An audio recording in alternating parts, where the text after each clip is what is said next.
This is the Making Waves podcast. My name is Dave Rutman, and we're here with Brent Hoffman, former senator of District 9. Welcome, Brent. Good morning. Thank you, sir.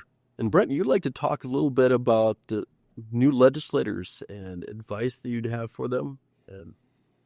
Sure. As a freshman legislator myself, I think it's important to help share what you've learned from others that have taken time to mentor you and share with you their experiences. So I'd like to do a little bit of the same. And as we were discussing before we started here, I think there are a number of qualities that make for a good legislator. Many of those qualities are similar to the qualities that make for a good campaigner. They translate well: being a people person, liking people, genuinely enjoying serving them, listening to them, speaking with them. You have to have a strong intellect, an inquisitive mind to be a good legislator.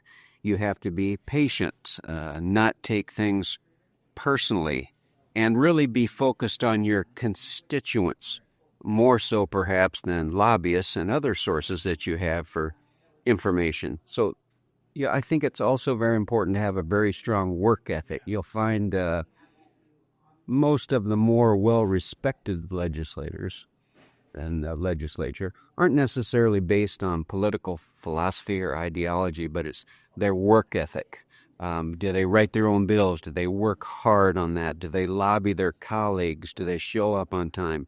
So those are some of what I would say are some of the qualities that make for a good legislator. That's interesting because I've heard much the same thing from legislators, being a workhorse rather than a show horse, and the importance of interpersonal relationships, and especially have developing relationships with your own constituents. And that's how you really win races. You have to knock on those doors, look to your constituent in the eye, have a conversation with them, and ask them for their vote. And building those relationships over time is really the strength of incumbency and the good legislator and candidate. Absolutely true. That's very well said. In the end, it's all really about personal relationships, both the relationships you have with those constituents and how you deal with them and work for them, and remember you're working on their behalf. So you're working with people when you're campaigning, but you're also working with people and for people when you're legislating. These are people, obviously, in the legislature, and it's difficult to be successful and to work a bill and pass a bill if you don't have good relationships with those other legislators, and if you take everything personally. Just remember, they're people too. They have a constituency that they report to, and if you'll work hard to maintain good relationships with your colleagues, it will go well towards making you successful in the legislature. Something you mentioned earlier is something I've also heard from other legislators. In fact, last night I was talking to one. We were talking about when you're a freshman legislator, you have to develop your relationship and get somebody to be a mentor to explain to you how things are going to work. And I've heard the phrase "drinking from a fire hose" many, many years. So tell us a little bit about the freshman mentor. Well, I personally don't like those kinds of cliches because I think they're generally useless and, in this case, inappropriate and incorrect. Those qualities that make for a good legislator that we just discussed: intellect, good listener, work ethic. That has nothing to do with your level of experience in the legislature. How long you've been there. What you find is many experienced legislators, not many, but some, they will use that as a insult of sorts for freshmen that, oh my gosh, it must have took you 2 weeks just to find the bathroom. You feel like you're drinking from a fire hose. The reality is, many freshmen from day one, I'm not kidding, are better legislators than some legislators that have been there for 8 to 10 years. Why? Because of the qualities that make for a good legislator. Work ethic. Some experienced legislators are lazy. Some are incredibly hardworking and very bright. A good legislator isn't dependent on how long you've been there, but on those qualities we discuss. And I'll give you a couple examples. In the Senate, I worked with Jim Melhoff, Steve Colbeck, Randy Dybert. I'll even throw a Democrat in there, Liz Larson. Those are 4 people that are very bright, very hardworking, very well respected, and I would argue from day one are a better legislator than some who have been there for 8 to 10 years because of the qualities that make for a good legislator. So as a freshman going in, don't be concerned that you're a freshman. You may have been a city council member, you may have been a mayor, you may have been a legislator on the House side, and now you're a senator on the Senate side. You have the same vote as everyone else. You're working for your constituents just like everyone else. You can go in there and make a difference like any experienced legislator. So tell us about the developing personal relationships. That's very important in politics in general. But how would you go about doing that? It's not that much different than it is in most other jobs or from life in general. It's about sitting down and having a cup of coffee and talking with someone, asking them about their family, getting to know their interests, asking them about their bills. One of the unique things I did, though this is certainly not example for anyone else to follow, I'd like to consider every other legislator better than myself, but I took the time to drive around the state and get to know as many of my colleagues as I could before I ever served in the legislature, asking them about their bills, asking them about lesson learned, asking about if they had to do it again, what they would do differently. And you will find that generally legislators like to talk. They like to offer advice, sometimes unsolicited. And if you take the time to get to know them, invite them for lunch, have a cup of coffee, you will find most legislators are very well-intentioned people that really want to make a difference. They may disagree with you on some issues. In fact, they will disagree with you on some issues, same as your wife, your pastor, or anyone else. But building those relationships and building that trust takes time. Some people you'll just find that you hit it off right away and you'll become the best of friends and lifelong friends. Others you won't for whatever reason, but take the time to build that trust, develop relationships, learn about other people, and you'll find that'll put you in good stead for being a successful legislator. Tell us a little bit about the process, motions, meetings. I think not only new legislators, but, people listening to podcasts, ordinary folks would love a little more about that. Sure, you'll find that most legislators, not all, have been on a city council, a school board. They were on the House side, they moved to the Senate. They will be pretty familiar with motions, the process, how the committee meetings work. Now, that's not for everyone. Many legislators should pay particular attention when they do the orientation and the training on how a committee meeting works. What does it mean to say, I move do pass, I move send to the 41st day, how to second a motion, how to chair a meeting. Those are process issues, and it's very important that legislators take the time to study the red book a little bit, the rule book on how the process works, on how those motions are made, both in committee and in the chamber. But I wouldn't say it's any special kind of hidden handshake kind of thing. All those things are published, they're known. Perhaps go to the issue that you mentioned earlier about finding a mentor, someone who really knows and understands the process. A Steve Colbeck, a Randy Dybert, a Casey Crabtree, a David Wheeler, someone who is smart, has maybe been there, knows how that works. Even if they disagree with you on political philosophy, on issues, find someone that you trust that understands that rule book and knows how things work and can advise you how to pass things through. So it's important for voters to maybe kind of understand the general process, but for legislators, you have to understand the specific process and strive to become expert on it and not be intimidated by it just because you're a freshman. It's like a mix, Of course, one of the most important things legislators do is introduce bills. So how do you get those ready? If you're a freshman legislator or, if you're a general public, they might want to know. How do bills get written? That's a good, insightful question, and I would say it depends very much so on the person, their methodology, how they work with people, their approach to process. There are several schools of thought, I would say, on that. Some people just have an idea or a thought, or someone shared it with them, and they just delegate it to the Legislative Research Council. Talk to a staffer and said, I had this idea for a bill. Can you write that and put it in its proper form? And then they come back to them. Others will kind of massage it a little bit, do some research independently, talk to some other legislators, put it in a rough draft form, and go to LRC with the same, and they will put it in what we call style and form. And then there's a third category, which I wouldn't advise, in which I generally took was I would write it completely myself, do the research on it, try to become expert on it. It may seem like a good approach, but it takes a great deal of time, and in the end, you're going to make some missteps anyway, and that bill may have very little chance of passage, as I learned on term limits and school safety. I really worked to become expert on those, and in the end, neither of those bills passed. So find what works for you. If you're a person that tends to be very detail-oriented, likes to write, and wants to work through and become expert, use that latter approach. If you're someone that's just an idea guy and likes to delegate to others, knowing you take responsibility in the end for the final product, use the former approach.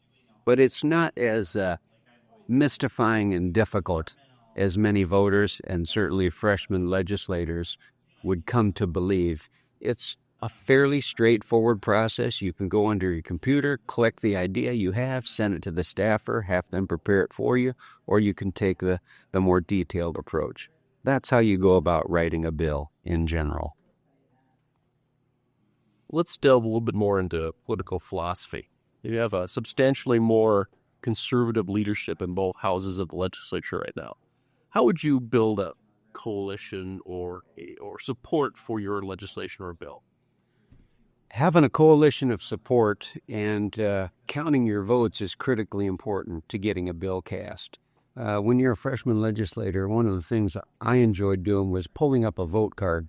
Has everybody's last and first name on it, front and back, House and Senate, and then you can kind of go through and count votes and say to someone, hey, this is Senator Melhoff or Senator Diber, this is my bill.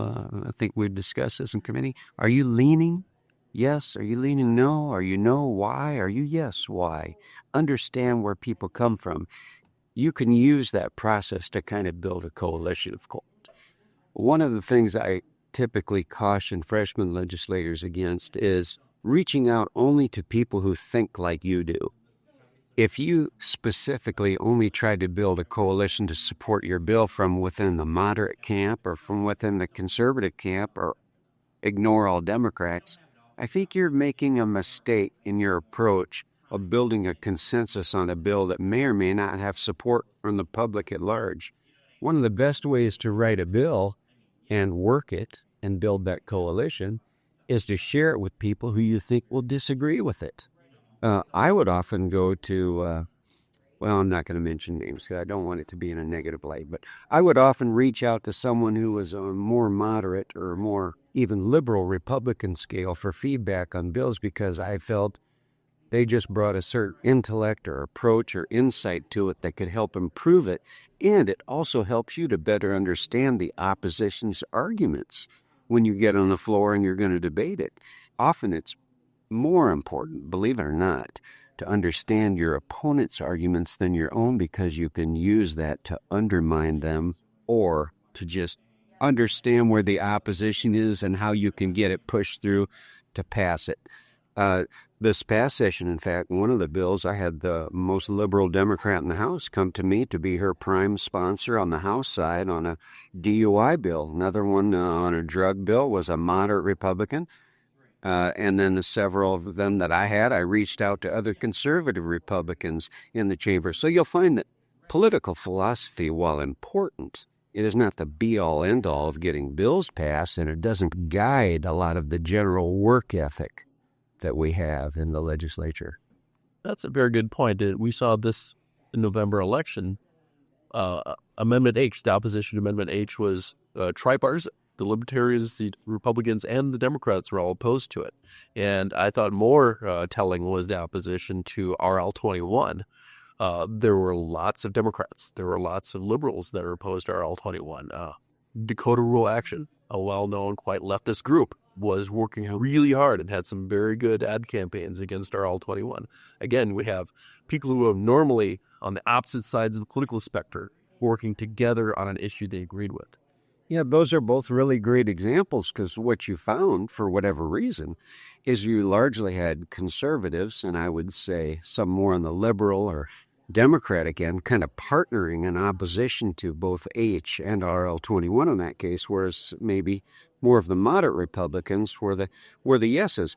Politics makes for strange bedfellows, as the saying goes, and you have to partnership oftentimes with people who you might disagree with on other fundamental important issues, all in an effort to get the work done. And I think that's a good way to approach it, is if politics makes for strange bedfellows, you got to partner with some people who might disagree with you. And of course, you have to maintain those bridges so you can actually talk to them about it. Yeah, that's a great point. And I personally learned that lesson a few times early on in my own legislative brief career, is don't take things personally and react to a defeat as if it is the be-all, end-all, because you kind of have to approach it as a quarterback of forgetting about that interception you just threw and move on in an effort to win the larger game. So always be respectful and honorable in defeat, and it'll perhaps lead to a victory later, and people tend to respect that approach. What does a legislator's daily schedule look like? Early on in the legislative session, it's not especially demanding. You have the state of the state, the state of the judiciary, state of the tribes. You're not having committee meetings that first week, per se. But it also gives you an opportunity to roll in and prepare and get organized for when you are, again, I hate these cliches, drinking from the fire hose later in the legislative session. You want to set yourself up of being very disciplined in how you gather information, respond to emails, set your calendar, your schedule for making it to your committee meetings. It depends on the person. I always liked having a half-hour quiet time, doing a Bible study. I attended the Bible studies while I was there and visiting with my colleagues. Other people like to get there at the last minute. Other people like to work out in the morning. Some people like to attend every social event and meet with all the lobbyists. Some don't go to any. A person just kind of has to find their way with how it works for them for that daily schedule, how they gather information, who they trust, who they spend their time with. You just develop a feel for it after a few weeks of getting in the daily grind of your committee meetings, working on bills, caucus meetings. You mentioned lobbyists. I think folks would be interested to know how you deal with lobbyists. What is their influence? What do they do there? How do lobbyists interact with legislators? Well, lobbyists has kind of become a negative term in the citizen lexicon, but you'll find that many citizens can actually be lobbyists and that they can lobby their senator or their representative on a particular bill or an issue that's important to them. But when we mention the term lobbyist, we're talking about someone generally who is registered as a lobbyist with the Secretary of State's office and wears a colored badge. You'll find that many of those are well-intentioned, hardworking people. I always was eager to listen to what a lobbyist had to say on an issue, learn from it. Oftentimes they will have some thought or idea about a bill that you might not think of. But in the end, you have to bear in mind, you don't work for the lobbyists. You don't work for your colleagues. You don't work for the caucus. You work for and you report to your constituents. So in the end, use lobbyists as a source of information, learn from it, ask them questions, get to study a bill and an issue to where you try your best to become expert on it with the limited time you have. But in the end, your vote should be based on your constituents, your conscience, and as I would often say, in the end, it's between you and God, and you're alone with Him. So stick to your principles and your beliefs of what you feel is the right vote on that on behalf of your constituents, regardless of what everyone is doing around you. And at various times, I've been alone in my opinion, in my vote, and part of a unanimous opinion in a vote. Neither should motivate you, drive you, or influence you. You have to follow your own heart and your own conscience. I think something you said there is very important, the relationship between the legislature and their constituents. Could you expound a little bit about the importance of that and how a legislator should stay in touch with their constituents and vice versa, how constituents should try to stay in touch with their legislature so that they represent the proper? That's a great question, a great point. And oftentimes, unfortunately, you might think it feels as if people are overlooked, even as a legislator. And it's just critically important that you be constituent focused. Again, there are so many sources for information. You're surrounded by lobbyists at your desk. Your colleagues are telling you one thing. Your caucus is pressuring you one way. But it's critical that you listen to your constituents, that you have an ear to a few people that you can trust, that you respond to those emails that you receive. I always tried to respond to every email that I received in the legislature. I wouldn't necessarily recommend that for all legislators because it accounted for about 3,500 emails in the end in the 2 sessions I went through. But your constituents in particular in your district, you better respond to all those via email. You better answer those phone calls. You should listen. You should set up coffee sessions and listening sessions during the session to hear what your constituents have to say, because in the end, theirs is the only opinion that should really be critically important to you when you make your decision on how you vote, because you represent and work for those 26,000 people in your district, not the lobbyists, not your colleagues, not the House members, not the governor's office, certainly. You work for and represent those people. Do it with pride. Stay in touch with them. Listen to them, and they will appreciate you for it. Brent, thank you for being with us. Well, it's my pleasure. Thank you, sir. This has been the Make Your Ways podcast. My name is Dave Ropeman, and we've been speaking to Brent Hoffman, former legislator, senator from District 9.